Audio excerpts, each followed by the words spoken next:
ยดาวฟ้าเอ้ยฟ้าห้องความผู้พานดังสถานมาปีนไปสาวบ้านบากมาใจแสงมาดานบ้านอูปีสายลมกินหอดสู้ยามสิเขา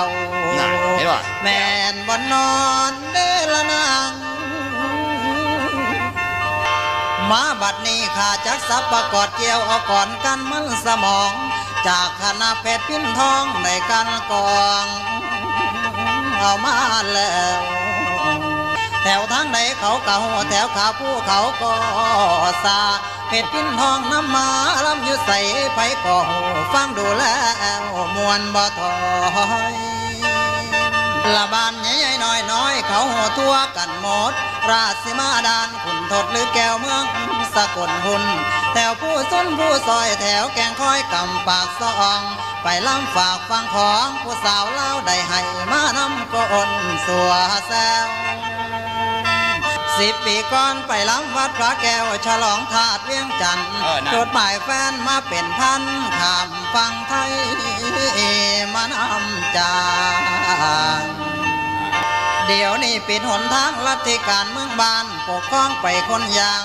หลายปีก่อนไปล้ำหลวงพระบางผู้สาวเล่าหอพ่อสินน้ำขอสอนหอดฟังไทยแต่ตอนนั้นผมยังพออยากได้กำลังมวนชวนสนุกคืนเอาไปคงเป็นทุกบัดห่วมเฮียงพานางนองแนวผมเป็นหมอลำลองบ่หวังคล้องเอาเมียง่ายหาเล่นสาวบ้านนั้นกินข้าวปุ้นบ้านนี้โอ้ยไปหนาจังรถทัวร์เฮ้ยเราก็บ่ถือรับก็บ่เป็นเนี่ยแม่นตัวไปหนาขึ้นรถทั่วมันว่ะเอ้าก็ไปหนาเงารถทั่วบ่ได้ไปหนาตลอดเด้รับก็ถือมันต้องไปหนาคือหมาวอ